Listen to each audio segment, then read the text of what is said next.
U luister na Storytyd saam Stella, aangebied deur Estel Rousseau. Die laaste lewe van Tim Tom Taljaard, geskryf deur François Verster, voorgeles en verwerk deur Estel Rousseau.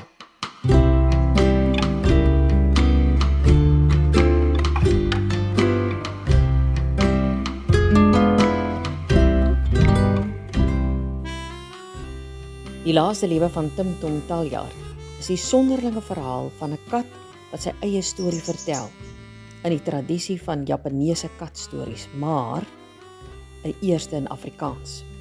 En hoe hy weens 'n fratsongeluk besef dat hy skielik taal kan verstaan en 'n vreemde behoefte by hom ontstaan.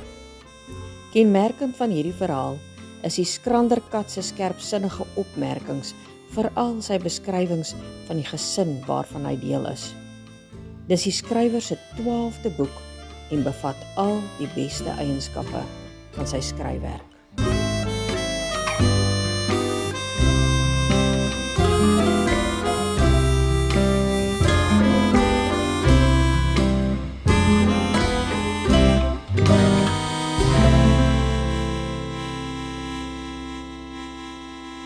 Episode 16. Ek voel iets vroetel in my hare op my rug. Nou is dit by my stert. Stadig maak ek my oog oop. Kasper sit en kyk na my. Hy tik aan my stert. Ek maak my oog toe. Hoopelik gaan hy weg. Ek dink hy voel veilig by my. Hy is veilig genoeg as hy in die huis bly. Die gekoer van duiwe laat my besef waar ek is, in die agterplaas onder die tuintafel. En die son is al op. Kasper is nog hier, troos ek myself, veilig onder die tafel. Kasper raak weer aan my stert. Hy kan nogal aanhou. Die son bak nou so lekker op my maag. As hy weer aan my raak, gaan ek hom 'n klap gee, wat hy nooit sal vergeet nie. Maar hy begin mel. Wat gaan met hom aan? Iets is verkeerd. Dit is nog stil in die huis. Die mense is nog nie op nie. Kasper hou aan met mel. My lyf is so styf. Maar ek moet kyk wat hy wil hê. Hy wil iets wys. Stywe been volgekom na die verste hoek van die klein grasperk. Daar lê vere op die gras. Het hy 'n duif gevang? En wat daarvan? In my jong dae het ek, maar dis nie 'n duif se vere nie. En daar is baie bloed op die gras. Die vere het strepe en die reuk is vreemd. Nie 'n voël wat ek al gevang het nie. Kasper loop tot onder die vyeboom. Die bloed kom nie van 'n voël af nie. En daar is iets onder die boom. Voordat ek mooi kan sien, weet ek wat dit is, of wie. Want dit is Frikkie. Hy lê op sy rug en sy maag is vol krapmerke. Sy oë is oop, maar hierdie keer gaan hy nie hokkies doen nie. Frikkie is dood. Ek weet hoe dit gebeur het, maar ek verstaan nie hoe ek nie wakker geword het nie. Ek onthou die Komalos het musiek gespeel, die kinders het geskree en gelag. Ek het met moeite aan die slaap geraak, ja, dis hoekom. Ek kon Frikkie nie hoor chunk nie. Die mense in ons huis ook nie. Ek weet wat gebeur het. Kasper het die uil getakel. Die uil het Frikkie laat los en weggevlieg. Maar Frikkie het baie seer gekry. Hy het tot onder die boom gekruip.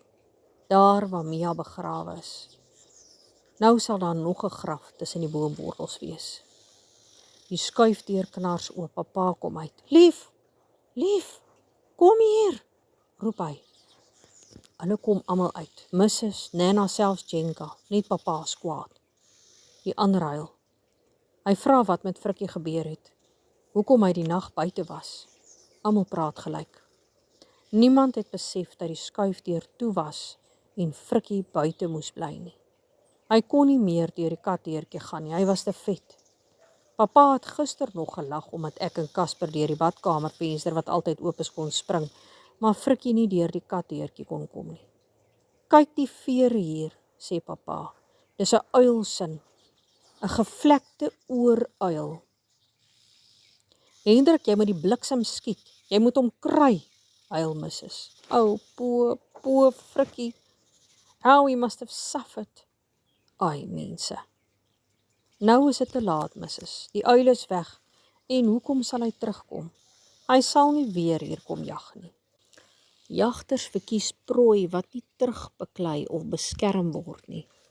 Hy het natuurlik muise gesoek en vir Frikkie gesien, wat na 'n lekker vet rot gelyk het. Maar toe bespring Casper hom. Papa vryf my kop. Timmy, het jy vir Frikkie probeer help? Sies tog my ou staatmaker, altyd daar om te help. Ek kyk na Casper, maar hy lek net sy pote. Of hy verstaan en of hy nie omgee nie, ek weet ook nie. Maak nie saak nie, ek voel 'n warmte in my, trots, verligting, blydskap. Waarom Mrs. die uil wil doodmaak, weet ek nie. Die uil doen maar net wat mense ook doen, en katte en honde en almal wat jag.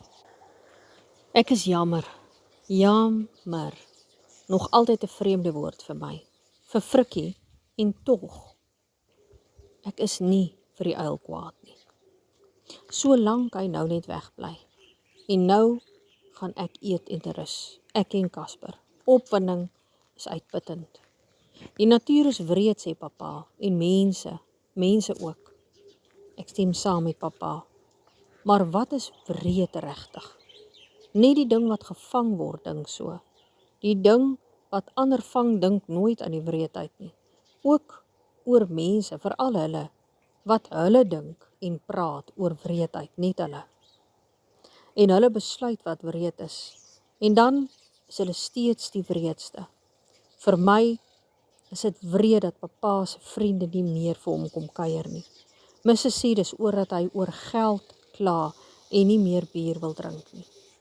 Ek weet is altyd sleg as jy weggegooi word. Dis soos om jou familie vir roofdiere te los, wat hulle sal vang as hulle verswak is. Mrs. sê niks, snuif net. Sy dink alweer aan Frikkie.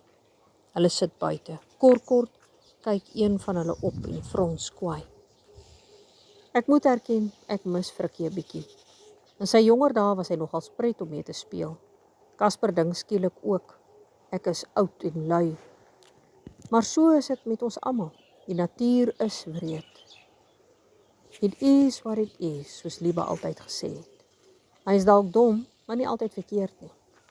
Nana kom ook aangeskuifel, met Casper in haar arms. Soos katte maar is, bevraagteken hy niks, maar maak gou aanspraak op wat ook al na sy kant toe kom. Die hele besigheid herinner my te veel aan Mia. Wanneer ek my oog toemaak, kan ek haar nog sien, maar nie die pragtige Mia wat in die vensterbank sit met haar oë op die voëls in die bome nie, net die stukkende Mia wat aan die straat lê. Daar is dae wat ek wonder of Mia ooit bestaan het, of ek my nie net verbeel het nie, en of sy nie in 'n vorige lewe was nie.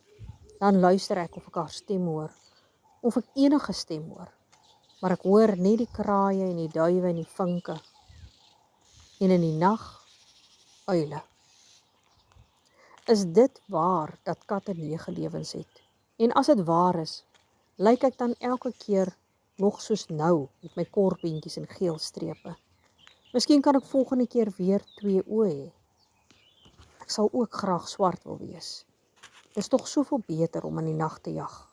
Nee, ek dink nie dis waar nie.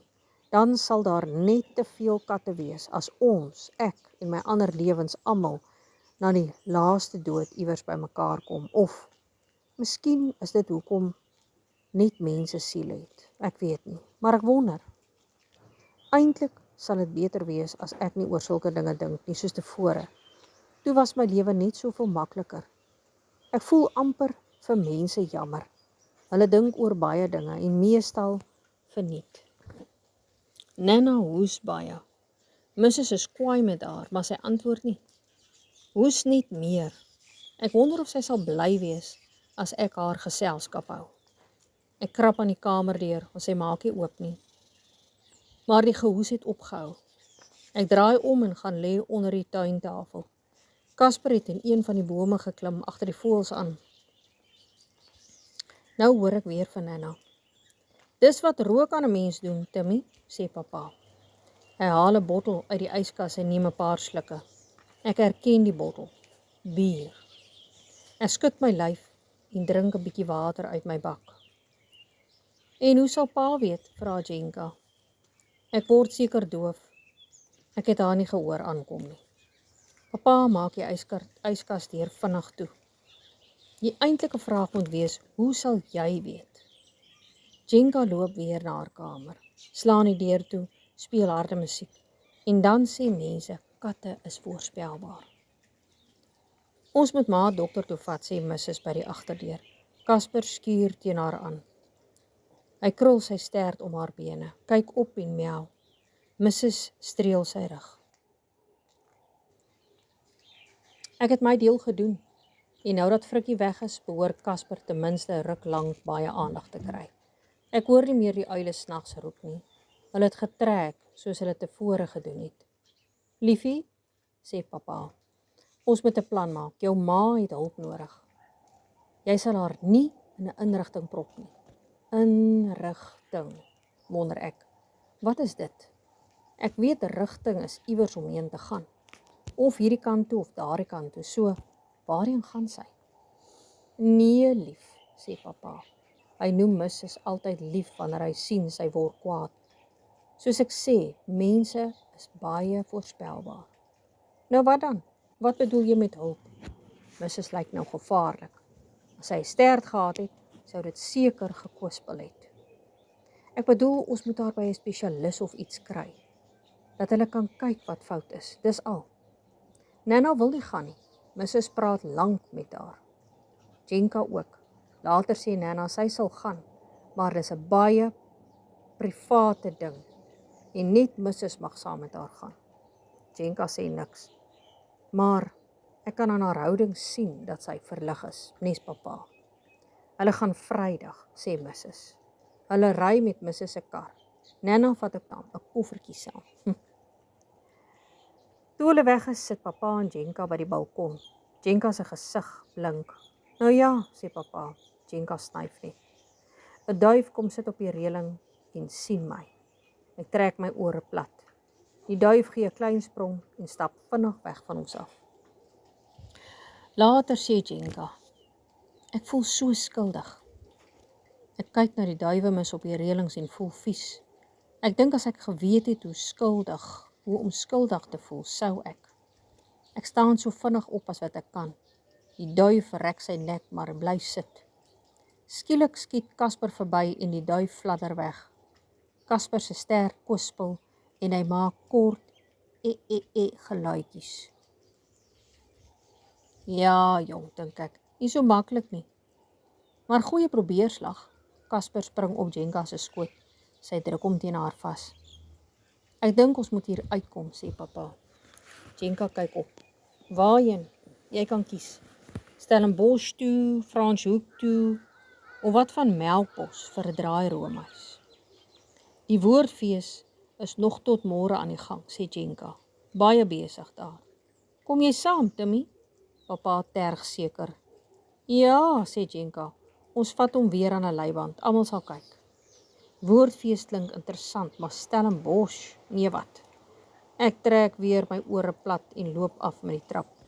Okay, Timmy. Kom ons gaan see toe. Sal jy kom? Roep Jenka agter my aan. See? Ek het die see nog nie op TV gesien. Ek draai terug en skuur teen haar bene. Reg, sê papa, ons ry sommer nou. Jippie, sê Jenka, maar sy klink nie vreeslik opgewonde nie. Casper mag nie saamgaan nie. Hy kan aan die hardloop gaan, sê papa. Ek loop saam na die garage toe, voordat hulle dalk besluit om my in die draahokkie te druk. Die pad na Melkbos was vir my baie lank. Papa het heel pad gepraat. Jenka het by die venster uitgekyk en ek het gewonder wat ek daar soek. Ek onthou nou dat toe ek klein was, dat ek by 'n dam was en onder die kar ingekruip het, want daar was groot voëls met lang bene en nekke in die lang gras. Ek was so bang. Dit was op die plaas, dink ek. Ruik jy dit, Timmy? Vra papa. Dis die see. Sout in die lug en vrot seewier op die strand. Hy lag. En baie mense betaal baie geld om dit heeltyd te ruik. Jinka lyk of sy begin belangstel wat aangaan. Papa vertel van Kaapstad en Jan van Riebeeck en Robben Eiland en die mense wat daar gehou was. Gevange. Ek wonder of hulle dan nie oor die mure kon klim nie. Dit was nog altyd vir my maklik, maar die swemdeel kan ek verstaan. Die water lyk baie koud en dit ruik ook nie lekker nie. Papa sê, dis die seebamboes wat so vrot. Bamboes. Ek weet hoe bamboes lyk. Daar is in ons agterplaas. Hoe dit op die see kan groei, weet ek nie. Papa maak ons altyd stories op of, so het Nana gekla. 'n regte von Munchausen, het sy gesê. En weet jy, Jenga, hoekom Tafelberg so plat is, vra papa. Sy skud haar kop. Daar was mos 'n man, ene baron van Munchausen, sê papa. Hy het geskryf, hy het eendag so vinnig gejaag met sy koets. Jy weet, dit was nog voor daar spiekops was. En toe trek hulle los oor die berg en skraap met die wiele oor die top. Dis hoekom dit nou so lyk. Bullshit, sê Jenka, maar sy lag. Volgende gaan pa my seker vertel dat Timmy se ras na daai malman vernoem is. Never crossed my mind, sê papa. Kyk, daar is die kiosk. Hy vryf sy hande te mekaar. Ons kry vir ons roomys daar. Kiosk. Roomys. Ek hou van roomys. In 'n bakkie. Nie van daai wat so 'n punt bo-op het nie. Dit lyk soos frikkie se bolle op die grasperk as dit lank in die son gelê het. Ons klim uit. Ek met die leiband aan. Ek sien mense met honde naby die skuimende water. Papa sê dis branders. Dit lyk vir my gevaarlik. Om nie eens van die goeters in die water te praat nie, maar ek sien niks waarvan hulle op TV gepraat het nie. Toe maar Timmy, ons gaan nie na die water toe nie, dis vrek koud, sê Jenka. Koud of warm, ek gee nie om nie. Ek gaan lê plat op my maag. Jenka tel my op en dra my na die roomysplek toe. Ons kry roomys in bakkies.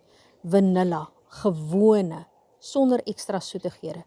Dit smaak nie vreeslik lekker nie. Te koud, maar ek lek dit stadig terwyl ek na die water kyk. Daar is mense in die water, maar hulle lyk nie bang nie. Wat ook al met hulle gebeur, solank Jenka en papa nie ingaan nie. Want wat gaan met my gebeur as ek by hierdie plek moet bly? Hier is baie vreemde groot voëls en ek kan sien hulle kyk na my. Papa se foon lui en hy loop 'n entjie weg. Ek hoor Missus se stem dofweg. Jenka loop na papa toe. Papa sit sy arm om haar. Ons loop terug na die kar toe. Ag nee, my donder, sê papa. Nie nog dit ook nie. Hy wys na een van die kar se wiele. Band is amper heel pap, sê hy. Hy kyk rond. Die garage is net 2 blokke weg. Toe glimlag hy. Ons sal darm nie hier gestrand wees nie. Jenka sê niks. Haar wang is weer nat. By die garage gaan sy by die badkamers in en bly lank weg.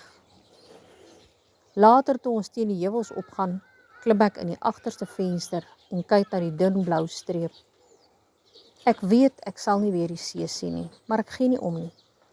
Melkbos, tot ziens. Jy is net 'n dam vol trane, soos Jenka gesê het. Dam, see, wat ook al, ek hou nie van baie water nie. Enige iets meer as wat in my waterbak pas, is soos papa sê, onvanpas. Daar is plase hier en ek sidder. Perde en beeste staan in lang gras en onder bome. Hierdie heuwel het die Hollanders Tygerberg genoem, sê papa. Hulle het ons luiperds tygers genoem. Was hier dan luiperds? Vra Jenka. O ja, hier was baie diere, sê papa. Nou meer huise as diere. Ons ry aan die ander kant af. Die huise raak nou baie meer. Gaan Nana daar moet bly, vra Jenka skielik. As sy in die hospitaal bly, kan sy beter versorg word. Wanneer hulle haar huis toe stuur, ons ry verder. Die son skyn lekker warm op my. Ek dut 'n bietjie. By die huis word ek wakker. Jenka dra my in en ek ontspan weer. Dis baie stil in die huis. Casper is ergens. My kop voel so swaar. Maar dit was lekker om saam met die twee mense waarvoor ek nog altyd die liefste was te wees. Dis die beste van als, oor 'n melkbos. Ek het baie bosse gesien, maar melk, niks. Vir my was die hele gedoente tydmors. Ons kan roomys by die huis eet.